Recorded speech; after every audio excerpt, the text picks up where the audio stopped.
Hello. What you're looking at here is my new lathe, new in quotations because it's not actually new, but it's new to me. Um, I'm just in the process right now of leveling it and doing a bit of cleanup on it, and it'll be soon ready to use. Um, I started looking into maybe getting another lathe about about a year ago. I had a big job and I had a guy come in, uh, sort of temporary to help me, and I had him running my blue and white lathe, and we had a setup on it. I was doing a bunch of work on the boring mill. I buggered a tool up on the boring mill. I needed a lathe to fix it, and I couldn't get on the lathe for about 2 days because I didn't want to break down the setup on the lathe. And um, so I had to go 2 days without a lathe, and it's the first time since I've owned a lathe where I have not had the ability to just walk up to it and use it whenever I want. And I realized that's kind of frustrating. And then I started thinking, if that lathe ever broke down, it's about 8 weeks to get parts for it. And 2 days was bad enough. I can't imagine 56 days plus however long it takes to fix the lathe once you get parts. So at that point, I decided I need to start I should probably look for another lathe. I do 3 basic things in my shop: mill, drill, and turn. And I have redundancy on 2 of those, but I didn't have redundancy for turning. I got 4 machines that can drill holes, and I got 3 machines that can mill, but I had 1 lathe. I have this big lathe, but it's big and clunky and worn out, and you cannot do small, precise work on it that I do on my blue lathe regularly. So, and that kind of work is about 95% of the turning work I do. So essentially, I had no backup for that lathe. I started thinking about this, and I thought, well, new is, I'm gonna be 40 grand or so to buy a new one, and I don't want to spend that kind of money. My prospects didn't look that good because the alternative is used. Realistically, I can only buy something in this area, and traditionally, nothing worth buying ever comes up for sale here, at least that I've seen in the last 20 years. It's all worn out, usually crap. And in fact, I've never actually gone and looked at a lathe that I've seen advertised, because from the pictures you can usually tell they're in terrible shape. But back in September, this one popped up online, and it was an auction item locally around here. And so it looked good in the picture, so I looked at it and I realized that it was in actually fantastic shape. This is about 4 hours before the auction ended, so it was an online auction. So I went back to my shop, got on the computer, placed a bid, and I won it. Then I phoned the riggers to get it moved, and it was like about 3 weeks. They were going to need 3 weeks before they could move it. They were very busy. So I had some time, and during that time I discovered that this machine actually had a 3 horsepower single phase motor in it. So what it was an old guy owned it. He passed away about 4 years ago, and his daughter was selling his stuff off because they wanted to sell the house, and they were moving away from here to another province. So they hired an auction company to auction his machines and tools off. I got talking to her, and as far as we can tell, it's very likely that he bought this machine brand new. It was built in 1974. She remembers him having it right around that time when she was young, and so there's a really good chance that he bought it new. And he only had single phase in his garage, so I believe he changed the motor over as soon as he got it, and used it as a single phase 3 horsepower machine its whole life. Now, this machine originally came from the factory with a 10 horsepower 3-phase motor.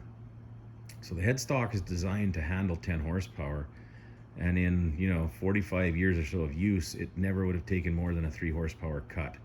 And when I got inside the headstock, that was kind of confirmed, because the insides of the headstock looked like brand new. The gears have no marks on them whatsoever, and so it's in really good shape. He was a full-time machinist, and he bought this for a hobby, and he apparently took very good care of it, because the bed's in good shape, other than a few nicks and dings, but other than that, the bed's in good shape.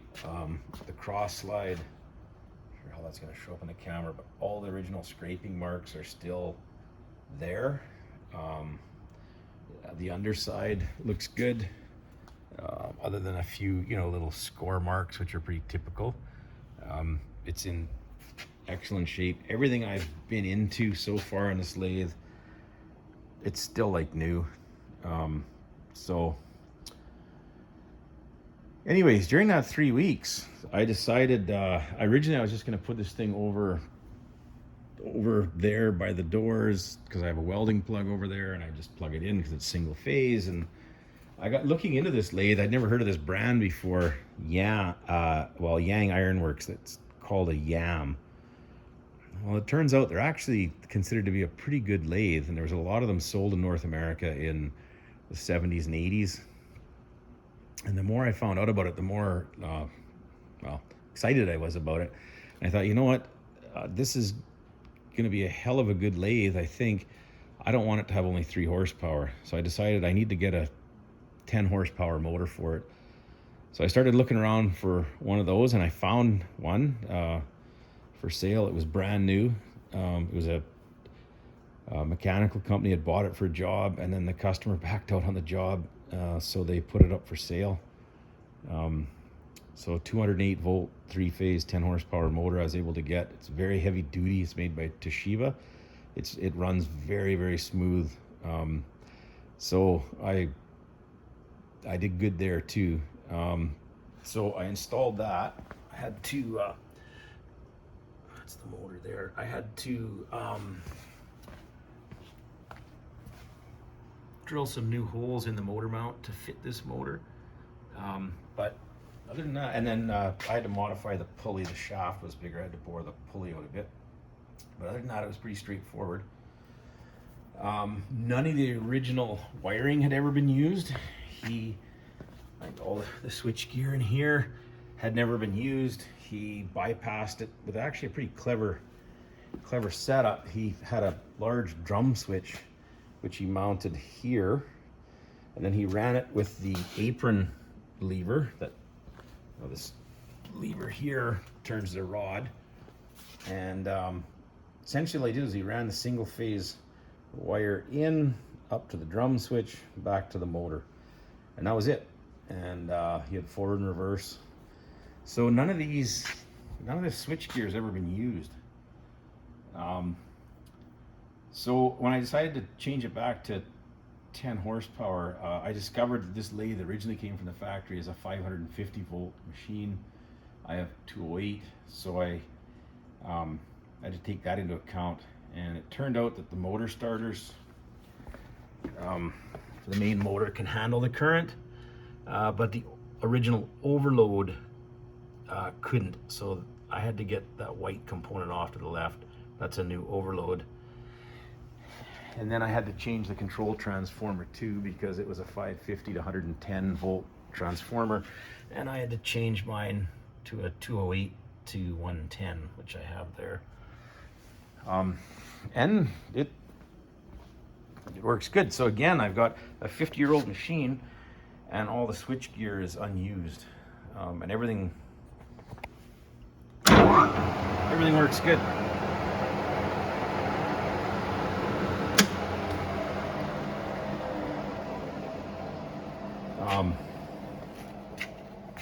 So at the moment, I've just been cleaning it, and I took the cross slide off because there was some black stuff between the two of them.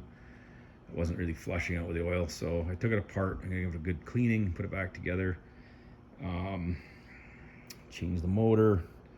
Right now I'm in the process of leveling it, getting the twist out of the bed, and You know, it won't be very long. Oh, and I've got the tailstock off. I'm gonna strip that down and clean it. It's a bit gummed up, so I'll do that, and then it should be ready to use. The only thing on it that I wish was different is the spindle nose. It's got an A26 spindle nose, and my existing lathe is a D16. So my chucks don't fit directly. It's not interchangeable. It came with a 3-jaw chuck, a 12-inch Pratt Bernard 3-jaw chuck. Unfortunately, the external jaws got sold in a separate lot that I was unaware of. So right now I just have the regular jaws for holding shafts. I don't have the external jaws for gripping plates yet, but I'm on the lookout for them. However, one thing I discovered is I can make some of my D16 things fit on this A26. About the only thing I'm going to modify is that 4-jaw chuck there. That's on the stand. If I discovered that if I take this 6 cam lock pins out, the driving stud fits in one of them, and 2 of the bolt holes line up with 2 other cam lock pins, so I can put bolts through them. And then I'm gonna have to just drill 2 bolt holes through the face of the chuck for the other 2 bolts. So it'll be held on with 4 bolts and driven with the driving pin there. So that'll be sufficient. So I'll make those modifications, and then all I have to do is pull the 6 cam lock pins out, and I can stick it on here with 4 bolts.